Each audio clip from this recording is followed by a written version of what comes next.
Tēnei te mihi atu, kia koutou ko whakarauika mai, i runga i tēnei kaupapa nunui, mui a tātou katoa o te moana nui a kiwa, tēnā tātou. Koutou ngā raukuro o Parihaka, ngā kaikawe o tēnei kaupapa, ko koutou ko ngā uri a re, ko ngā pari rau o te manu o rongo, so nō reira tēnā koutou. O tira kia tātou katoa, anei rā oku mihi mahana kia tātou. My name is Tina Ngata. I hail from Te Tairāwhiti, nō reira ko hikarangi te manga, ko Waiapu te awa, ko Ngata Porou te iwi. And I live in Tūpāroa, just outside of Ruatoria. Welcome to my whare, welcome to my kitchen. I'd make you a cup of tea, but it's a bit of a stretch to get it over to you right now. And I'm really happy to be able to contribute, though, to today's Korero. I'm sorry I couldn't be there in person, but I have a noho on this weekend with my students, our last one, so I couldn't miss it. I'm really grateful that Tao offered an opportunity to contribute, and I hope that what I have to contribute is of at least some value to some of you, because it's a kaupapa that I'm very passionate about. I've just returned from Hawaii, and I always find it a really sacred and special place to go to.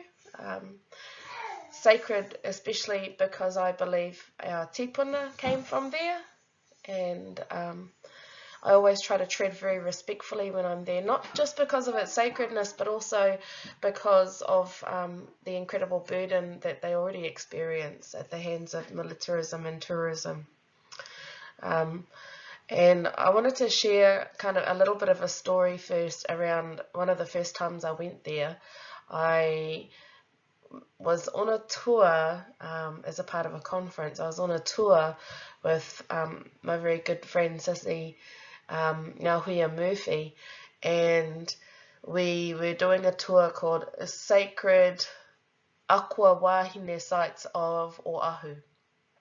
And we were so excited. We were buzzing out that we had managed to get seats on this tour. And because it was going to be going to a lot of sites where we had, up to that point, only ever heard about them in our tales of Hawaii. And so to physically see them was going to be something really huge for us. And so we got on the bus, all buzzy, and the first place that we were going to was the birthplace of Hina, who is the sacred, divine, feminine, the atua wahine of atua wahine, and to us that's Hine. And so we were so excited to be going there.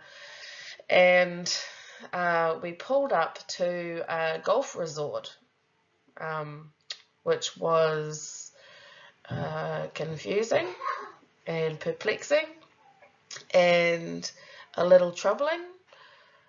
And we went in and we had to stay. We were on the bus and we parked in the car park, and we had to stay in the car park. We weren't able to go right up to where the place was, but our guide, who was Lily Kala, very esteemed pakeke there, she pointed out and kind of indicated where the birthplace of Hina was in the distance, and we kind of had to stand there in the car park and offer our mihi and karakia, and it was kind of difficult to connect to the space because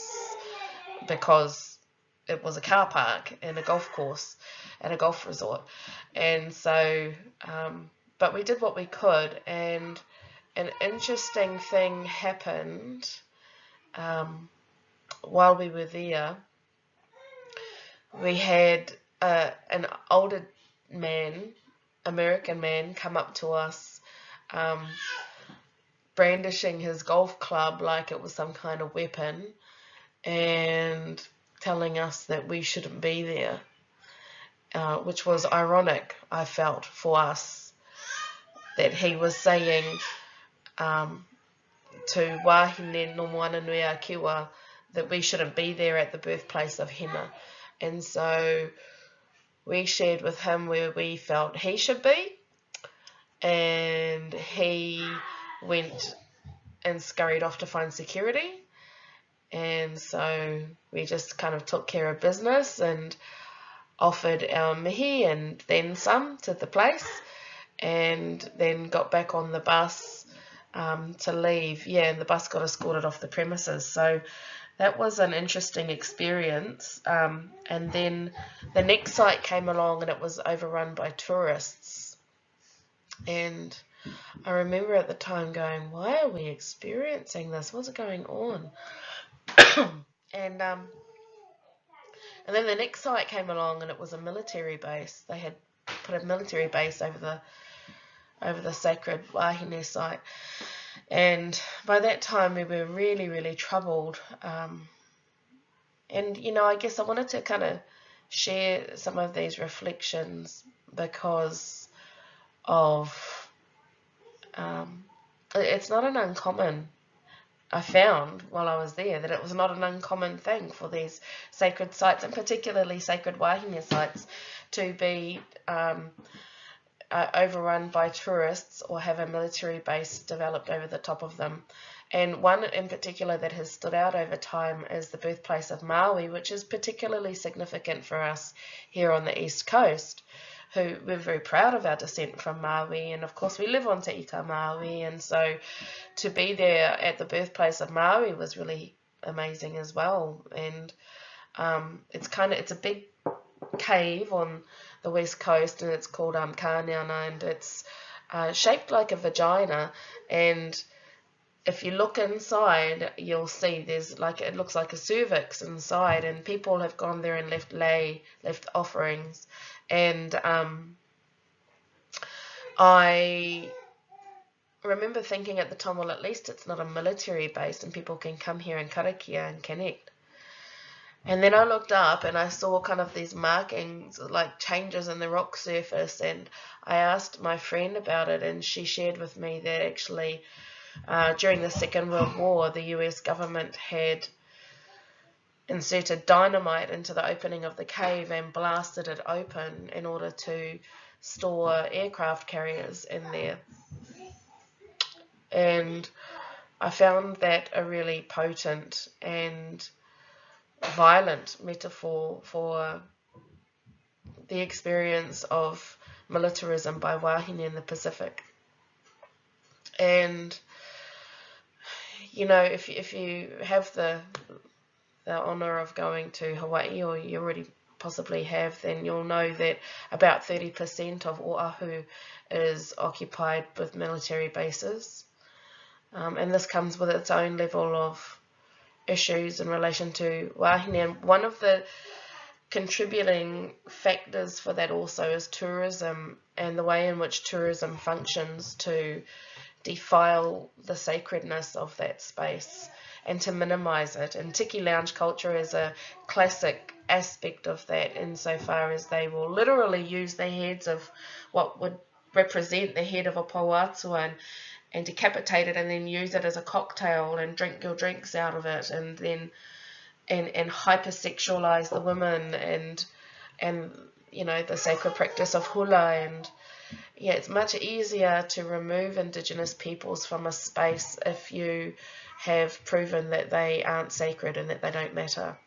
So this has happened right across the Pacific. Of course, the experience of women in relation to militarism is a very harrowing tale that we see happening in Okinawa as well, where women and girls have been sexually assaulted by the US military. And of course, Guahan in Hawaii, and you know, even in Aotearoa, our experience of militarism, especially in relation to the colonial machine, has been one that has functioned to erase and negate the sacred feminine here as well.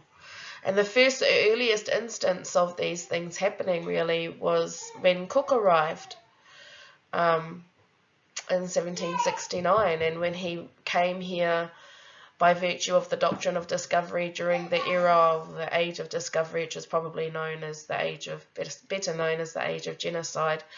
But they came under a doctrine that permitted them to be able to discover any lands that weren't inhabited by Christians, and if we weren't Christian, then they had permission to do what they wanted to, up to and including killing us. And he did that. He shot and killed and infected women as he went around the Pacific with his crew. And especially getting back to this intersection, or this historical intersection of militarism and wahine in the Pacific. It's important to remember that when Cook came, he was a military man on a military expedition that was posing as a scientific research expedition. And that is a trick that is still carried out today. They still use research as a cover for imperial expansion. It might be corporate imperial expansion or state expansion, but certainly they utilize research as a cover for that often. But my point, though, is that he was a military man, and the Endeavour was a military vessel. And when the Endeavour ran aground at Barrier Reef and went up to Batavia, which is today known as Jakarta, Cook and his men spent a fair bit of time on shore, and quite a number of them contracted diseases such as syphilis and gonorrhea. And then they went on to travel around the Pacific that time and subsequent journeys, spreading those sexually transmitted diseases and infecting communities through the wahine. And I say wahine again, it was women and girls, kohine and kōtero as well. And by some accounts, young women as young as 9. And, it wiped out communities, and it wreaked huge impacts upon the communities in Hawaii as well. And so what we see there is that just the first iteration of something that we have experienced across the Pacific, which is the military being used as the vanguard of imperial expansion. And it's still happening today. It's happened throughout time, and it's still happening today. And it's important to remember that when we consider discussing with our children and grandchildren around their futures. What is your role in relation to the military and the global expansion machine, and how it operates and utilizes the military to clear Indigenous people off our lands and away from our resources, which are coveted by corporations and governments. They've done it. They did it in Parihaka. They have done it at Standing Rock, at Mauna Kea, in the Amazon. They're still doing it in the Middle East. They're still doing it right across the world in the Amazon as well. And so I think it's really important to remember that, and to remember also how women are treated in that process, and what our role is when we defend these spaces and defend our mama papa tuanuku and defend hine moana and defend our whānau. What are our roles in those places as well? So, it's a pertinent time to be considering all of these issues.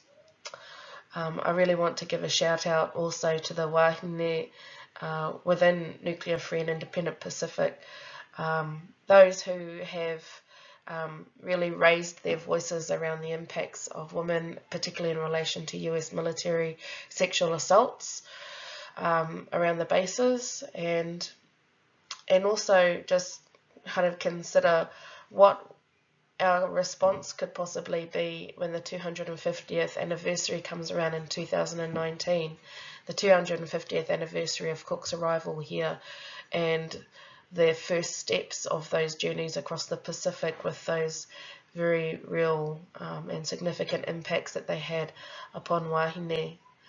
The erasure of the sacred feminine that came with them, but that came with this Christian doctrine of discovery that had no equivalent of atua wahine in their world. so it functioned to erase our own sacred wahine.